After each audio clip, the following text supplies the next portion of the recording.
भक्ताय प्रतिबोधितां भगवता नारायणेन स्वयं व्यासेन ग्रथितां पुराणमुनिनां मध्ये महाभारतम् अद्वैतामृतवर्षिणीं भगवतीम् अष्टादशाध्यायिनीम् अम्ब मनुसन्दरामि भगवद्गीते भवद्वेषिणी।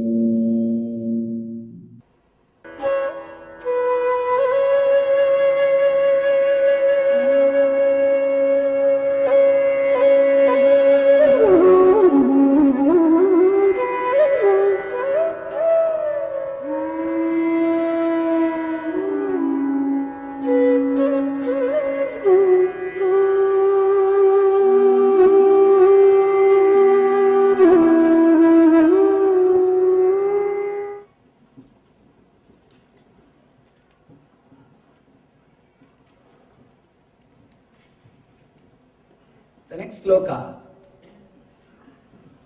Krishna says, a person whose mind is contented because of the spiritual knowledge, who has subdued his senses, and to whom stone and gold are same, and who is satisfied with what he is having, is said to be established in self-realization and is called enlightened being.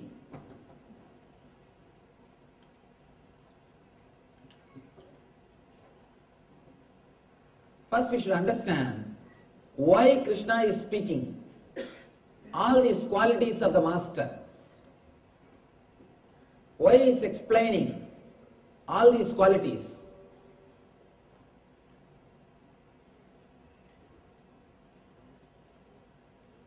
These qualities are techniques. If you practice them, you will reach the same state. The other day I was telling, enlightened man's words are mantras, and his life is tantra, technique, and his form is yantra, to be meditated upon. His actions, if it is replicated in your life, it will create the same quality of consciousness in your being.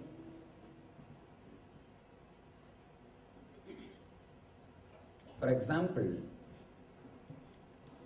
if you listen to the music which comes from heart, the traditional music, Indian music, Carnatic Sangeeta, Carnatic music and all those things, you will have that same experience. If you listen to the music which comes from Mooladhara, which comes from sex, you will have that same mood. If you meditate on some expression, you will have that same experience. Experience leads to expression, expression leads to experience. That's a beautiful story. This again a research report.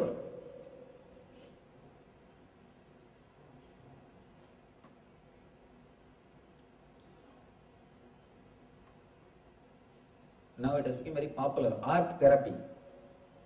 If you have heard about it, I don't know whether you have heard about it or not. Art therapy. All these mad people are asked to paint. They are given canvas cloth and the paint. And you know how they will paint. Because there are a lot of mad people who are painting.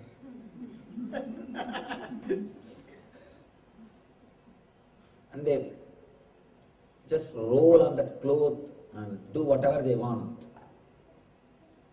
But some surprising thing, if they are every day asked to paint, within 6 months they come out of the madness. Because the catharsis happens. They throw everything out. When catharsis happens, naturally they get healed. And the next step is beautiful thing. There was a doctor who was doing research on this art therapy. He says people who became mad because of money, they all paint and draw in the same way. People who became mad because of women, they all paint and draw in a very same way. People who became mad because of name and fame, they all paint in the same way. There are so many reasons why you can become mad. One more small story. One guy went to the mental hospital just to see what is happening. The doctor took him to show around. The first room, he saw one person, all over his room he has written the name Lata, Lata, Lata, Lata, Lata in blood. And he is sitting and chanting the word Lata, Lata, Lata, Lata, Lata. The person asked what happened to him. Doctor said he wanted to marry Lata. He was not able to marry. He has become mad. That is why he is continuously repeating her name, and he is here. He goes around, he shows different kind of people. One person is just swimming on the floor, another one is hanging in the ceiling, another one is walking just with his hands. He sees all kinds of people.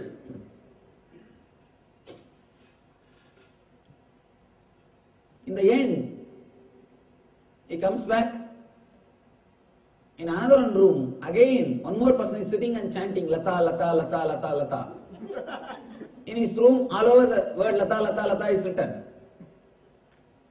This guy asks, what happened to him? He also wants to marry the same Lata. Doctor says, no, he married. He married the same Lata. There are so many reasons why you can become mad. People who become mad because of money, they all paint in the same way. People who become mad because of women, they all paint in the same way. Because what is there, that comes out. The catharsis, they throw away things, what is there inside their unconsciousness. Third thing, which you should understand, important thing, the doctor who was doing research on all these things, he became mad. Three things we need to understand. First, experience only comes out as expression. Second thing, the quality of experience and the quality of expression, both are very closely related, associated. Third thing, very important thing, if you concentrate on the expression, you will reach experience. Here, again and again, Krishna is speaking how an enlightened man lives, the quality of an enlightened person, so that you will meditate on these ideas, so that you will start imbibing these ideas in your life, so that you will reach the consciousness of an enlightenment, so that you will reach the consciousness of an enlightened man. When you contemplate on these ideas, naturally you will start expressing it. It will sink in your being. Again and again he says, Vijitendriya. This whole chapter is just about the senses. If you can understand this one drawing and understand where the problem is, how to heal the problem, Krishna gives a beautiful technique. He gives a beautiful method how to go beyond and how to solve the problem. Now all we need to know is understand the problem, where you are caught and where our problems are.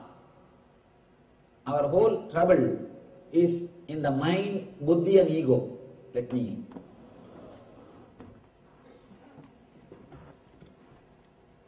Beyond ego, Here is our being, Atman.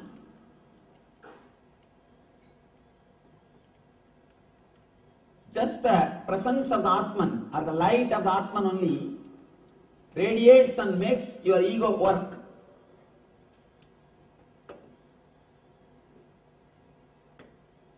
It is no Atman.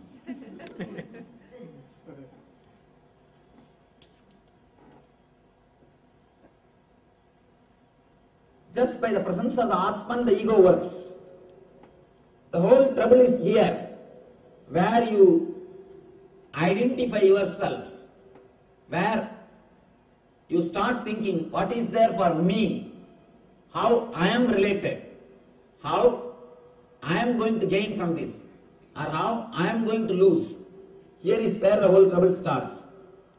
If somehow this is erased, this is removed from this system, the Atman directly starts radiating its energy, its stages through your senses. That is why the enlightened people will have sharp senses. Their senses are not contaminated. Whether their vision or their hearing will be sharp and deep, because it is not corrupted by buddhi and ego. They have not lost their sensitivity. Please be very clear. Only a man whose being is clear, he will have pure senses. His senses will be sharp and alive. A man who continuously uses his senses, who uses his senses too much, he abuses it. He will not have the energy or tejas in his senses. Man who has used and abused his senses, first thing which will happen to him is he will lose the smell. The smell will be lost. If you have lost smell, please be very clear. Immediately you need emergency treatment. You need to get admitted in ICU of spirituality. You immediately need meditation. Meditation is basic need for you. Again,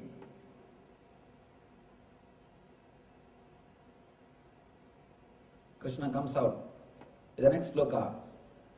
Suhrun mitra yudasinam adayastat veshtya bandhushu sadhushva vichapaveshu samabuddhir visishyate.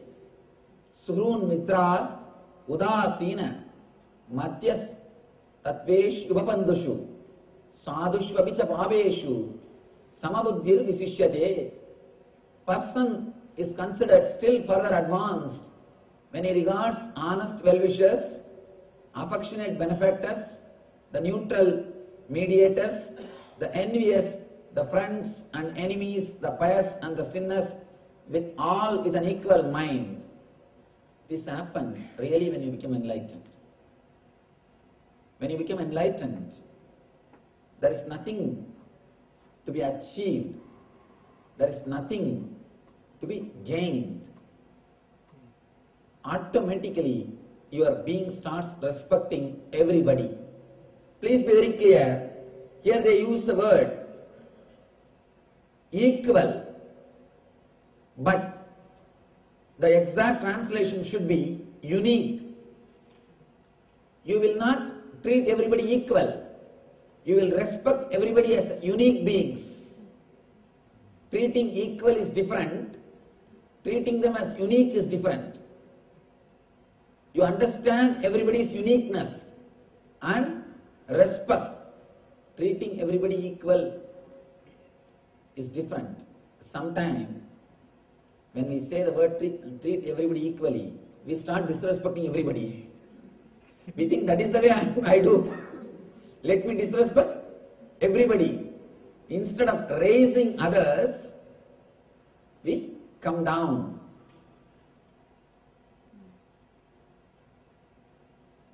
Somebody asked Ramakrishna, Ramakrishna is such a humble soul. Anybody comes to see him, he will first do the namaskar. He will only first do the namaskar. Before they start, he will do the namaskar. They ask, why do you do namaskar? One egoistic guy, one egoistic pandit, this education and ego, and especially spiritual education.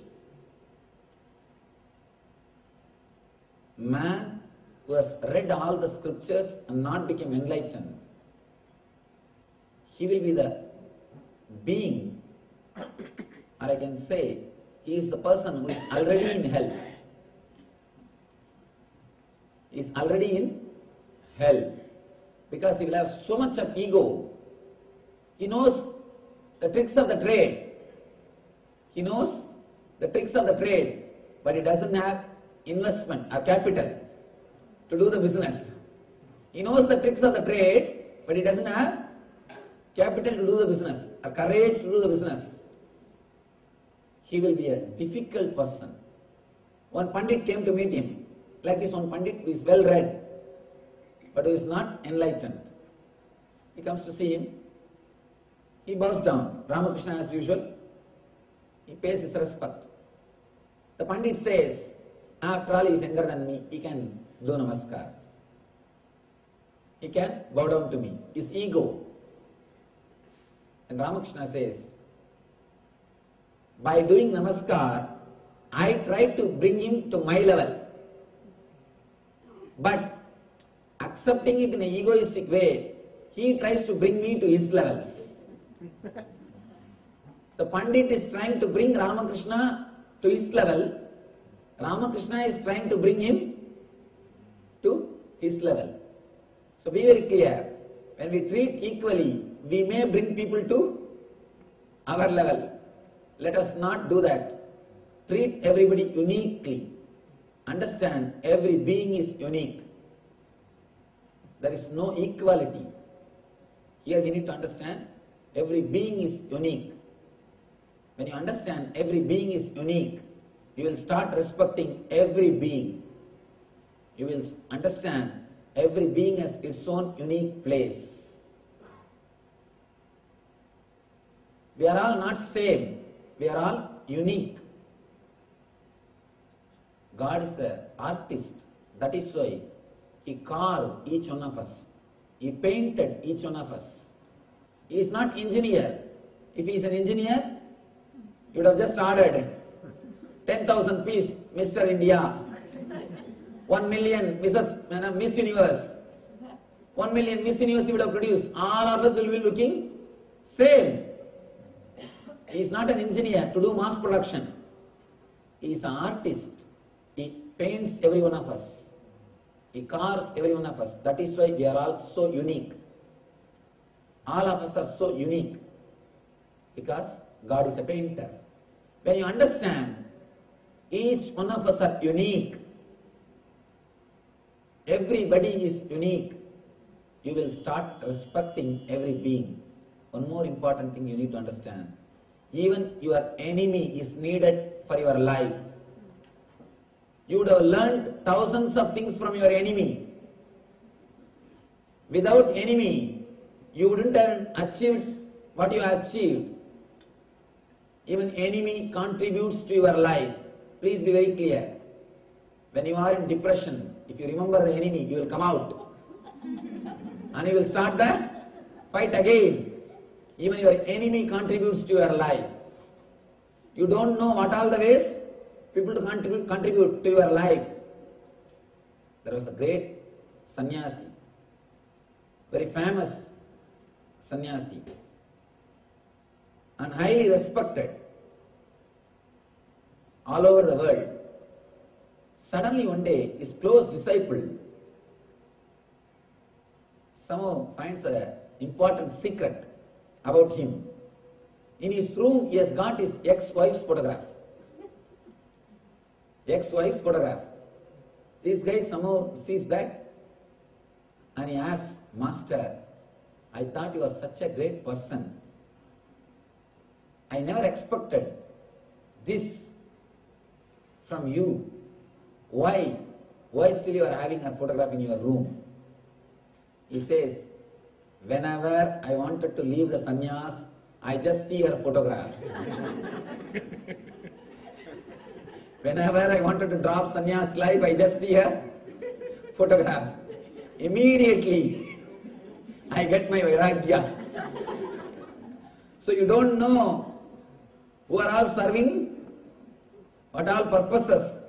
So be very clear, even your enemy may be playing a role in your being, in your personality, in your growth. You can't say somebody is needed in your life and somebody is not necessary. So just like your friends, your enemy also will be maybe playing a role. When you understand each and every being is unique, you will see everybody with the same mind or in the same way. One more word here, Krishna says, the pious and the sinners. Please be very clear, there is no such thing as sin except calling human beings as sinner. There is no other sin on the planet Earth. There is no such thing as sin. Let me tell you a small story. One monk, sannyasi, he was sitting in a forest and meditating. He had a small ashram, hut. One night, one man came to the hut and begged, Swami, can you give me little food and can you allow me to stay here till tomorrow morning? He said, why not? Please come. He gave food and shelter. Next day morning, the man is about to leave. Swami asked, who are you? This guy said, I am a thief. Just yesterday night I robbed the palace. I tried to escape from the police. I came here and you gave me food and shelter. I thank you. He went away. Immediately this monk started weeping. Oh God, how big sin I committed. I gave food and shelter for a thief. He started weeping. Please, oh God, save me from this sin. In few minutes he heard booming voice from the heaven. That voice is also weeping, crying. Monk asks, oh God, why are you weeping? God says, you gave food and shelter for him, one day you are weeping, you committed a sin. I give food and shelter for him 365 days. Where will I go and wash? Where will I go and wash my sins? Be very clear. God accepts everybody as we are. The idea of sin and merit is created by the people who created the society. People who created the society. Immediately next question will rise. Then can we do whatever we want, Swamiji? Man who understands will never disturb others. Man who understands the spiritual science will never disturb others. Again and again I tell people, your sin or merit should not be based on fear or greed. If it is just based on heaven or hell, I don't think we have become matured people, matured beings. Our sin or merit should be out of our understanding, not out of heaven or hell. Be very clear. Don't live a disciplined life thinking of heaven or hell. Let the discipline happen to you as an understanding. As an understanding. If you are afraid of cop and following the speed rules, whenever you don't see any light, what do? A small temptation. Why not raise little bit? And especially in LA when traffic is not there, we always try at least a few miles. There is a grace mile. These people who drive me, these guys, I always shout at them, hey, what is this? The board says 65, you are going in 80. No, there's 10 mile grace miles. Grace mile. Always you try. See, actually, putting 1 foot away, that has got a taste. Trying to escape from the rule has got its own taste. Especially when something is forbidden, it becomes really tasty. The forbidden fruit is always tasty. I don't think Adam would have eaten that fruit unless the God is forbidden that fruit. He ate just because God has said don't eat. He was living in that garden for how many years we don't know. He has not taken a single fruit. He has not tasted a single fruit. He was living happily. It is actually God who tempted, not the snake. The story is wrong. The story says God said don't eat and snake tempted. But God tempted by making the rule don't eat. Whenever you listen a rule, automatically you try to go beyond, you try to escape. Let your morality be not based on fear and greed. That is why in Patanjali there is a beautiful word, yama. Yama means discipline. If you understand your life is going to end in death, if you understand that death is the result of your life, if your consciousness imbibes, starts thinking, meditating about death, automatically you will be disciplined. If you start meditating on death, you will completely restructure your whole thinking system on life. Your whole life will be restructured. If you start thinking about yama, yama will happen in your life. For both discipline and death, for both we use the same word in Sanskrit. Yama and yama. Both same spelling, same word. If you imbibe, if you understand the death is going to happen to you, automatically you will imbibe discipline in your life. Discipline happens to you when you realize the death. When you realize the life is going to end. Let your discipline happen, let your morality happen only out of understanding of death, not out of fear or greed. Now given by our devotees, last few days I have not answered. After seeing these few questions, we will enter into a technique given by Sri Krishna to go beyond the mind, to awaken our senses, to look in. Dear Swamiji, how can one go about getting closer to the present moment? How can we reduce the number of thoughts per second? This is from the second day.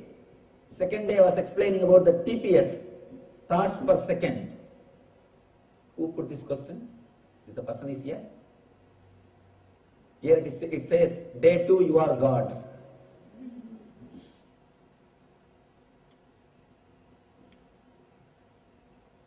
The moment you ask, how can I start living in the present moment? You already started living in the future. The very question you have escaped, you have missed the present moment. You see, when you ask, how can I start living in the present moment? You wanted a technique, you wanted assurance that you must be able to live in the present moment throughout your life.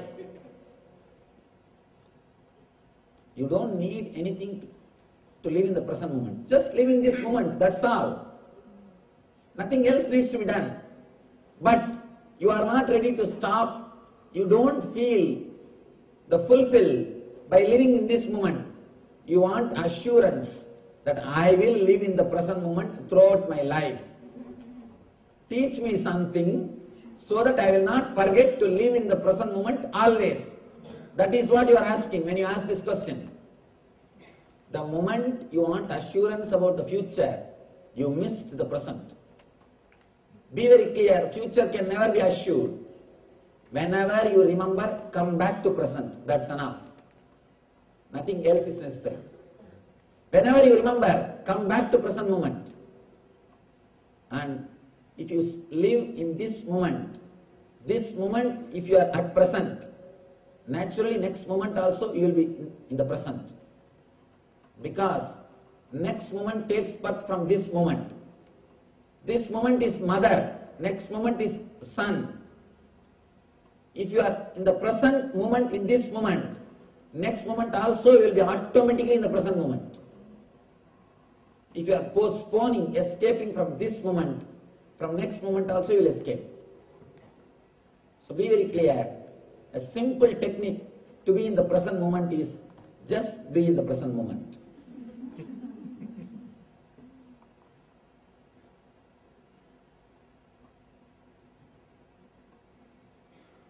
At 0 TPS, at 0 thoughts per second, does the past, present and future all exist within that moment? Nitya Kripanidhi. Yes, Person Nitya Kripanidhi has put this question. When your thoughts per second is 0, when you don't have thoughts, past and the future both disappears. When the past and future has disappeared, what is, you can't even call that as a present.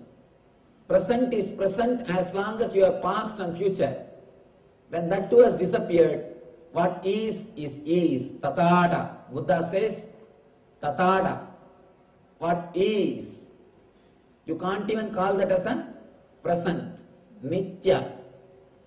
And Shankara says as Brahman.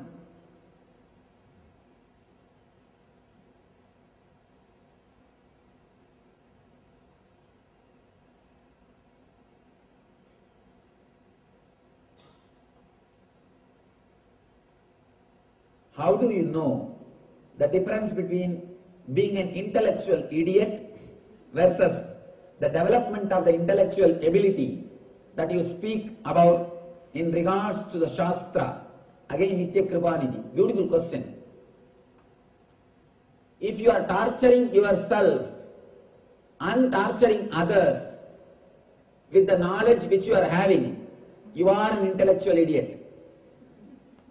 If you are living happily and giving happiness to others with the knowledge which you are having, you are having intelligence. That's all.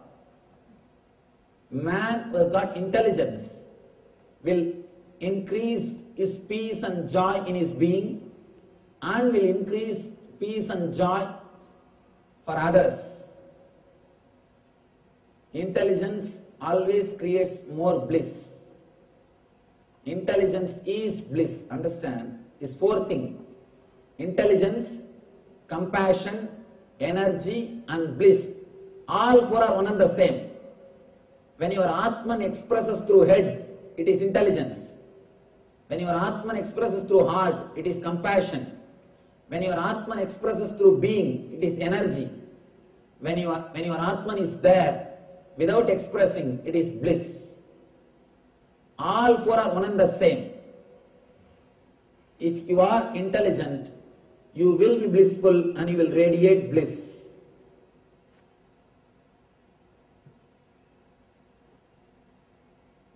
There is one more question. It is written, but I am not able to read. If you heard that joke, who knows how to write French, not read? Remember that joke and laugh by yourself.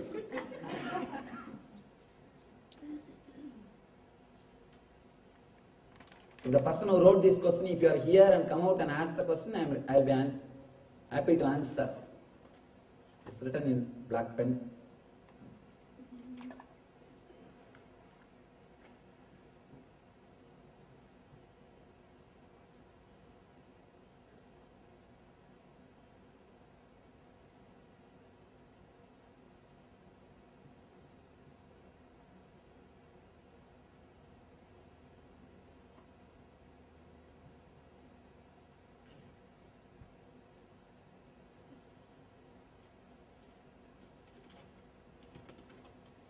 There are many questions which I have answered in today's lecture, so I am not answering them.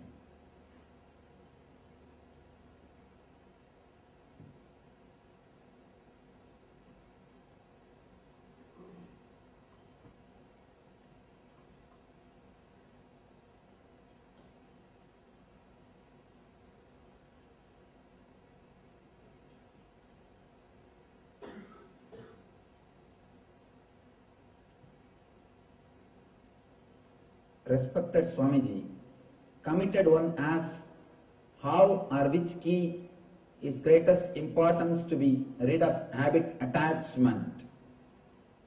This is a nice question.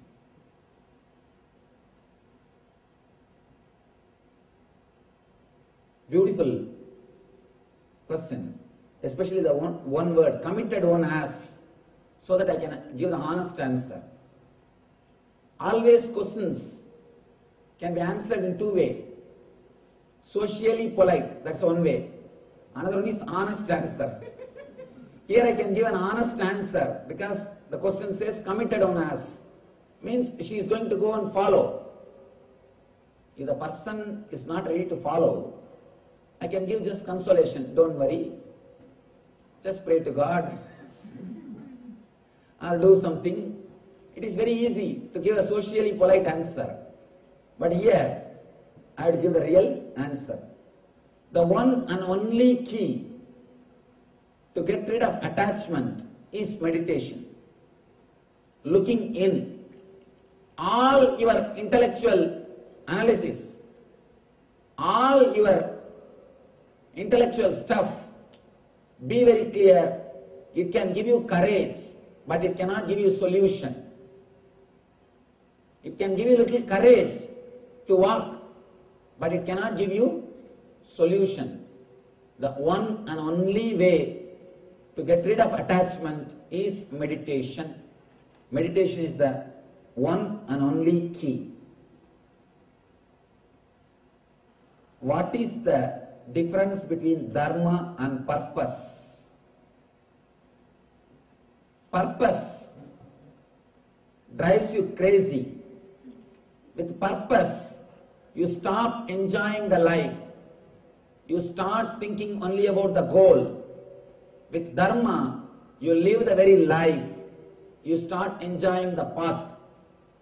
Dharma means enjoying the path. Purpose means enjoying the goal. If you are enjoying the path, you are in dharma. If you are enjoying the goal, you are towards the purpose.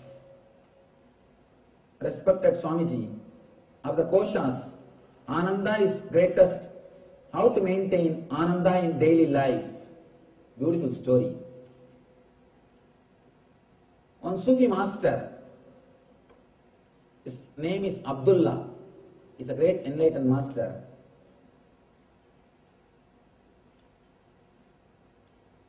He always used to be in ecstasy. Always he is in joy, bliss. One of his disciples asked him, Master, how are you so blissful? Always in ecstasy. I have never seen you suffering. I have never seen you with a long face. How? He says, early morning when I get up, I just ask myself, Abdullah, what do you want today? Today you want to be blissful or you want suffering? I ask myself. Naturally, what mind will choose? It chooses I want to be blissful. Then immediately I tell the mind, then be blissful, that's all.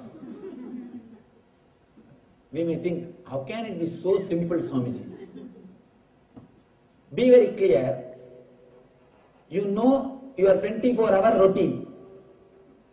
Try, just tomorrow morning, once you try. You know next 24 hours what is going to happen. Very rare accidents happen. Accidents are very rare. In average, normal routine, you know what next 24 hours is going to happen. Accidents are lottery winning. These two are rare. They are not happening every day. So, till tomorrow morning, What is your next routine? What is your routine you know? Decide whether to face that routine with the bliss or with the suffering. Whether to face that routine with joy or with the usual face. With our regular face. Decide by yourself. When extraordinary things like accident or lottery winning happens, that is different. In an ordinary way, your regular life, you know the routine. You have the choice. And whether you go with a long face or a smiling face, the routine is going to be same. The routine is going to be same. That's why I always tell people, pain is inevitable. Suffering is choice. Pain may be inevitable, but suffering is choice. You have one thing in choice. You can choose your attitude. You can choose your inner space. Your inner space can be chosen by you. That is up to you. That's only your decision. He says, whenever my mind says, when my mind says, I'll be happy, I just tell the mind, then be blissful, that's all. It is purely your choice. Purely your choice. Hell or heaven is your conscious choice. It is nobody else's choice. We will ask another one question. Always, if my mind says I want to suffer, what to do? Then let you suffer, that's all. What is the wrong? If your mind wants to enjoy suffering, even a suffering becomes enjoyment for you. That is why you want to enjoy suffering. In a way, suffering becomes enjoyment for you. So be very clear. Ask your mind, when you get up early morning from the bed, ask yourself, what do you want? If your mind says bliss, just tell your mind, be blissful, over. Single conscious decision can change the quality of your life. Every day morning, don't decide for 3 days. You will forget. Don't decide for 1 week. You will forget. Every day decide. Then people will think, let me decide for my whole life today itself, Swamiji. No. You will forget. You will be back to the same. You will have the same face again tomorrow when you come back. No. Don't decide for your whole life. Just decide for 1 day. Decide only for 1 day. Only then you will be able to maintain. Otherwise, we will have our same old face. Our natural face. A small story about this natural face. Father, president of a monastery, is teaching the young novices to preach, how to speak in the public. He is taking class, how to preach. He is training them. When you speak, your whole body should express. Your whole face should show, express the idea which you are expressing. When you speak about heaven, your eyes should show that surprise or that amazing mood. Or your whole body should show the bliss. You should express it clearly, the joy of heaven. Your face should shine. When you speak about hell, just be as you are. People will understand.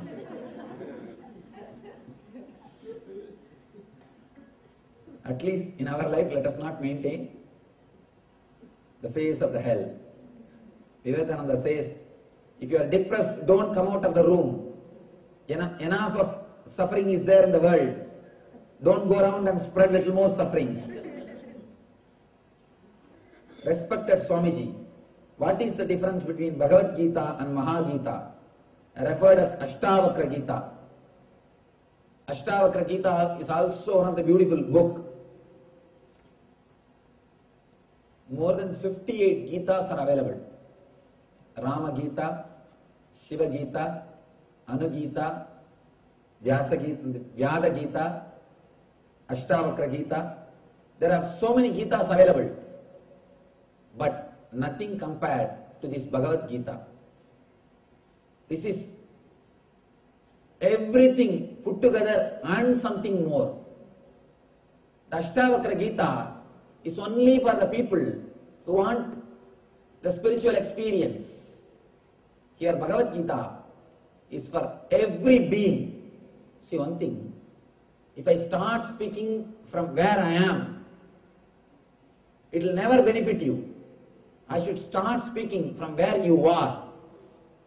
Not from where I am, but from where you are. Ashtavakra Gita, Ashtavakra starts speaking from where he is. But Krishna, in Bhagavad Gita, Krishna starts speaking where you are. So Krishna can give you experience because he starts where you are standing. He starts from where you are standing. Dear Swamiji, yesterday you said that I am God. I am not sure about this. I did not find a single quality of God in me. Please explain. Whether you believe it or not, accept it or not, realize it or not, want it or not, you are God. Please be very clear. Whether you accept it or not, believe it or not, want it or not, experience it or not, you are God. You may be thinking, what is this, Swamiji? I don't find a single quality of divine in me. How can I be God? See, some fishes go along with the stream, along with the current. Some fishes go against the current. There are some beings who just float with the existence, divine. There are some beings who always go against the divine, who oppose the divine. But one thing you should understand, whether you flow along with the current or go against the current, you are in the water. Fish is in the water. Same way, whether you flow with the current, become enlightened, or you go against the current, think you are not enlightened, you are enlightened. The choice is not whether you are God or not. The choice is you have only one choice. Either you can realize it and live blissfully, or you can suffer without realizing it. But whether you realize it or not, you are God. In that there is no choice. You being God, in that there is no choice. You have only one choice. If you want, you can realize and express it joyfully, or you can suffer. But you have no other choice. Whether you float with the current or go against the current, you are in the water. Fish is in the water. So, if you are not divine, you cannot even inhale and exhale. It is just that energy which is working inside your system, inside your being. So be very clear. One more thing. Again and again and again, society creates guilt in you that you are not enough unto yourself. Please be very clear. Society sets a standard and it never lets you feel the divinity in you. First thing which you need to understand, you are beyond body and mind. All your guilt is related to body and mind. So don't have a standard which is given to you by society to measure whether you are God or not. That standard can never be fulfilled. The social standard can never be fulfilled. And one more thing, the moment you allow the guilt in you, you are ready to be exploited. Anybody wants to exploit you, first puts the guilt in you. The person who wants to exploit you in the physical level, he makes you believe that you are not strong enough. The person who wants to exploit you in the level of beauty, they first make you feel you are not beautiful enough. Only then all the cosmetic products will be sold. Why do you think continuously these cosmetic companies conduct the beauty contests? So that they will make you feel guilty that you are not beautiful. Be very clear, you are enough unto yourself. Never run behind anybody's measurement. You are beautiful by yourself. Why should you bother about somebody's measurement? Each one of you are unique flowers.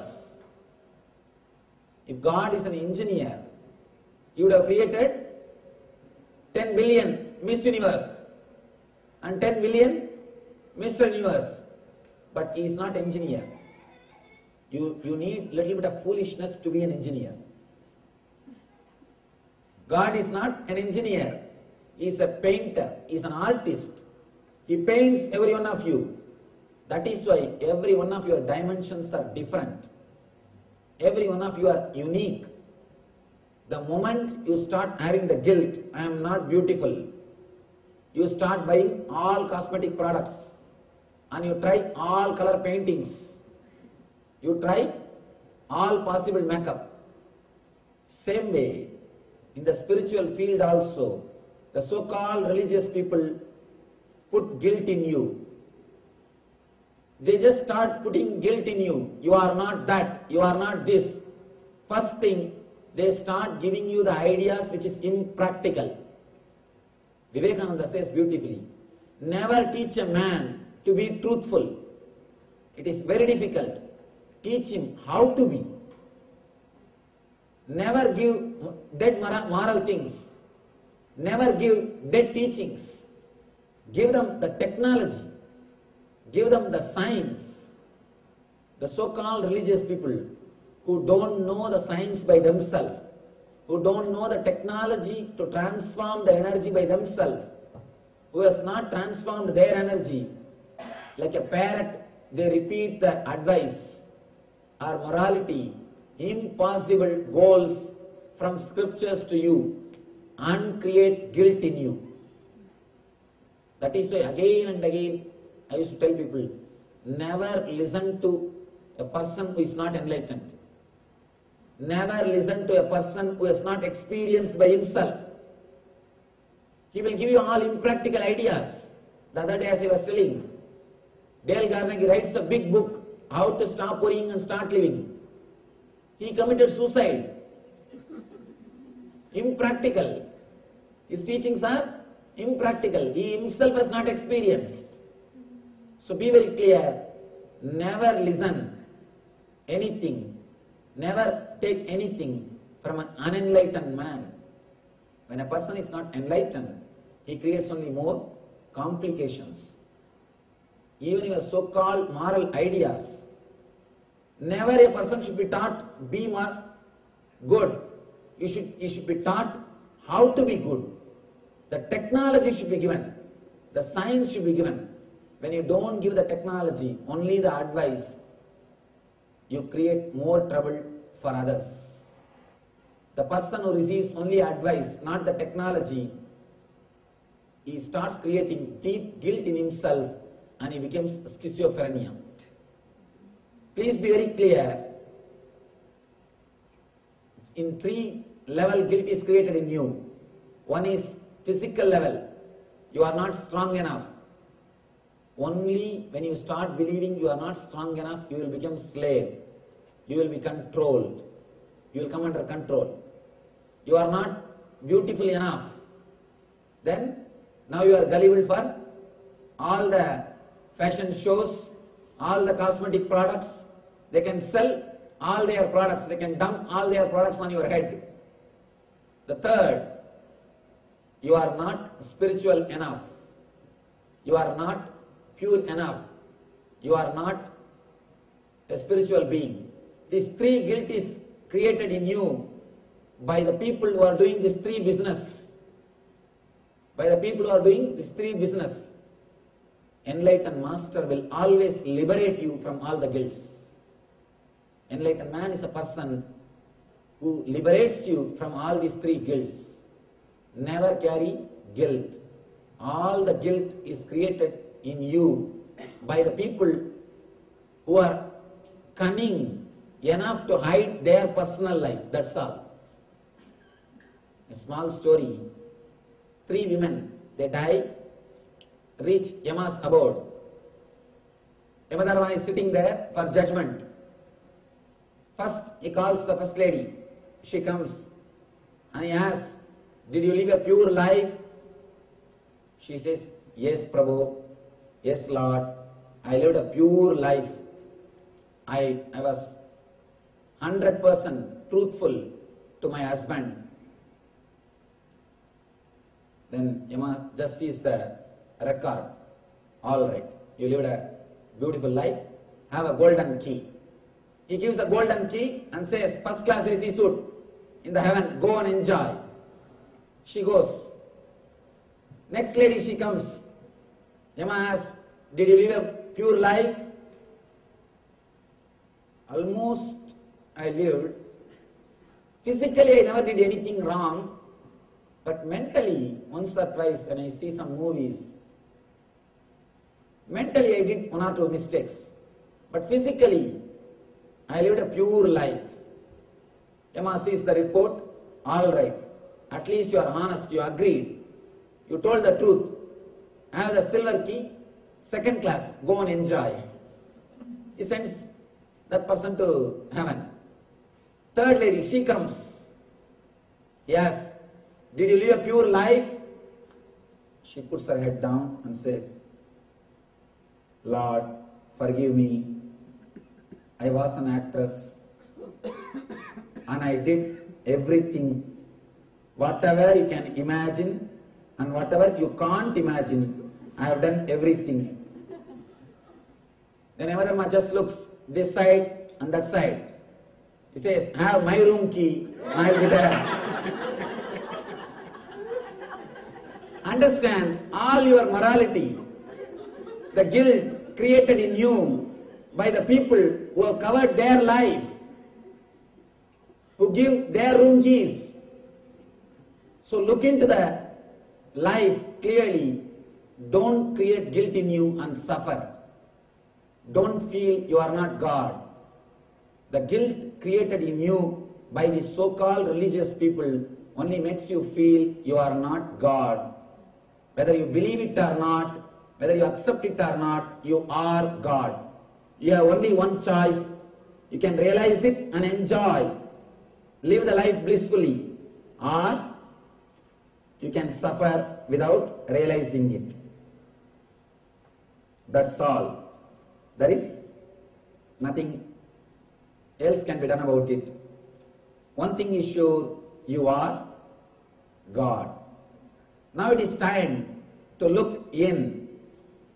Now it is time to tune ourselves to the highest teaching given by Parabrahma Krishna, Sri Krishna, in this Jnana Yoga.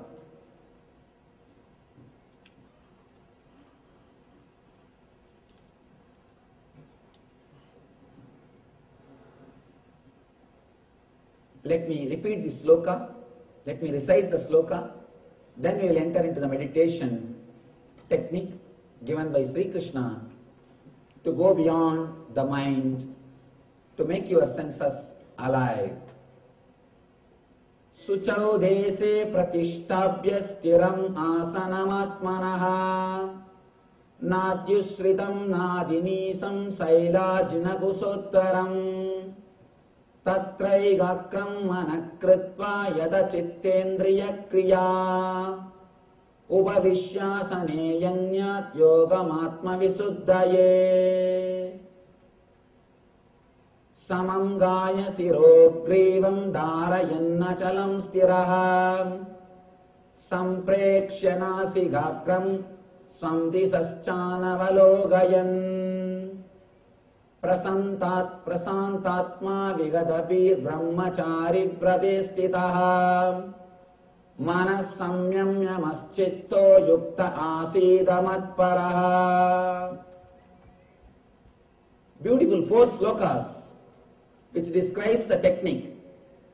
Let me give you the translation. To practice yoga, one should go to a secluded place and should lay the kusa grass on the ground and then cover it with a deer skin and a soft cloth. The seat should be neither too high nor too low and should be situated in a sacred place. The yogi should then sit on it very firmly and practice yoga to purify the heart by controlling his mind, senses and activities and fixing the mind on one point. Few things. You should go to a secluded place. Why? Whatever you say in the house, phone will ring, cell phone will ring, somebody will knock, some advertising agencies will call. To move away from these disturbances, that is why secluded place. This kusha and deer skin, all those things are like insulation, so that the energy created by you will not be taken away by the earth. But now you don't have to bother about that because you are already sitting in a chair, little above the ground. That is enough. And the seat should neither be too high nor too low. It should be comfortable. That's all. Next, one should hold one's body, neck and head straight and stare steadily at the tip of the nose. Thus, with an unagitated, subdued mind, devoid of fear, completely free from, completely living with existence, one should meditate upon me within the heart and make me the ultimate goal of life. Yesterday what meditation technique we did? The same, little updated. Here Krishna is updating. Yesterday what we did is an initial level technique. Now he gives little updated technique. Here he says 3 instructions. 1, head, neck and backbone should be in a straight line. Next, you should fix your eyes on the tip of the nose. Means if you look at the tip of the nose, naturally your awareness will settle down on the third eye. Your concentration will settle on the Ajna chakra. The same as we did yesterday. Third instruction, important thing, should meditate on me as the supreme goal. When he says me, means your Atman. If you like, you can meditate on the form of Krishna with a flute and peacock feather and all those things. But I always prescribe